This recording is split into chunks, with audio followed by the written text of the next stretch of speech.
কলকাতা সহ পশ্চিমবঙ্গের নানা জেলায় উদযাপন হচ্ছে বাঙালি সনাতন ধর্মাবলম্বীদের ধর্মীয় উৎসব মহালয়া।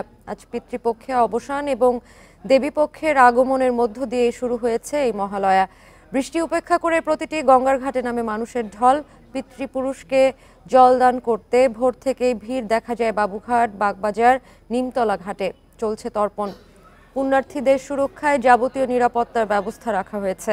এছাড়া পশ্চিমবঙ্গ জুড়ে প্রায় 1000 মণ্ডপে হবে দুর্গাপূজা।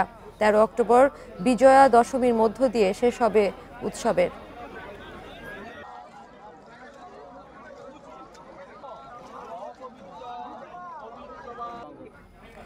এ নিয়ে আরো জানাতে পশ্চিমবঙ্গের কলকাতা থেকে যোগ দিয়েছেন সহকর্মী দেবপ্রসাদ অধিকারী। দেবপ্রসাদ, আজ মহালয়ার কি কি আনুষ্ঠানিকতা চলছে আমাদের বিস্তারিত জানাবেন।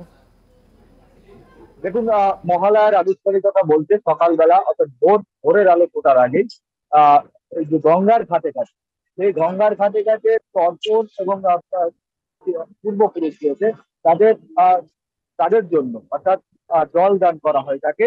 এবং সেই রীতি অনুযায়ী, সেই প্রথা অনুযায়ী আজ সকালবেলা, আজ ভোরবেলা কিন্তু সেই প্রত্যেকটা গঙ্গার ঘাটে অর্থাৎ গঙ্গার যে বাবুঘাট রয়েছে, এর সঙ্গে যে অন্যান্য ঘাট রয়েছে, প্রিন্সেপ ঘাট রয়েছে, তার সঙ্গে অন্যান্য যে ঘাটগুলো রয়েছে, সমস্ত ঘাটগুলোতে কিন্তু আজকের এই তর্পণ সকালবেলা থেকেই সবাই গঙ্গা স্নান করে তর্পণ করেছেন। মূলত এই গঙ্গা স্নান করে তর্পণ করার উদ্দেশ্য থাকে যে যারা পূর্বপুরুষ রয়েছেন তারা এই দিনে অর্থাৎ এই দেবীপক্ষ এবং পিতৃপক্ষ যে সন্ধিক্ষণ, সেই সন্ধিক্ষণে তারা মর্তে আসেন বা পৃথিবীতে আসেন, এবং পৃথিবীতে আসলে তাদেরকে তাদের আত্মার সন্তুষ্টির জন্য তারা এই পিণ্ডদান এবং জলদান করে থাকেন। এবং পুণ্য স্নান করার পরে এটা হয়ে থাকে।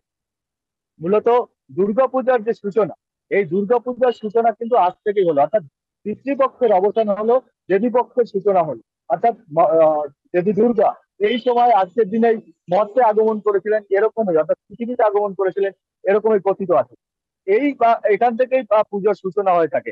ইতিমধ্যেই কিন্তু সমস্ত অর্থাৎ 1000-এরও বেশি পুজো প্যান্ডেল, যেটা আপনি বলছিলেন 1000-এরও বেশি পুজো প্যান্ডেল, সেই পুজো প্যান্ডেলে কিন্তু ইতিমধ্যেই সমস্ত রকম প্রস্তুতি শুরু হয়ে গেছে। আহ ইতিমধ্যে মুখ্যমন্ত্রী মমতা বন্দ্যোপাধ্যায় সেই পুজো প্যান্ডেলের যে উদ্বোধন, সেই উদ্বোধনও কিন্তু আজ থেকে হয়তো শুরু করবেন। গতকাল থেকে যে তিনি বেশ কয়েকটি মণ্ডপে গিয়েছিলেন, কিন্তু উদ্বোধনের কাজ করেননি, কারণ পিতৃপক্ষে উদ্বোধন হয় না বলে তিনি উদ্বোধন করেননি। এবং এই যে গঙ্গার ঘাট, যে ঘাটগুলো ছিল শুধুমাত্র বাবুঘাট বা প্রিন্সেপ ঘাট বা অন্যান্য যে ঘাটগুলো আছে সেই ঘাটগুলোই নয়, পশ্চিমবাংলার যে সমস্ত সমস্ত নদী আছে, সমস্ত নদীর ঘাটেই কিন্তু দেবপ্রসাদ, আপনাকে ধন্যবাদ।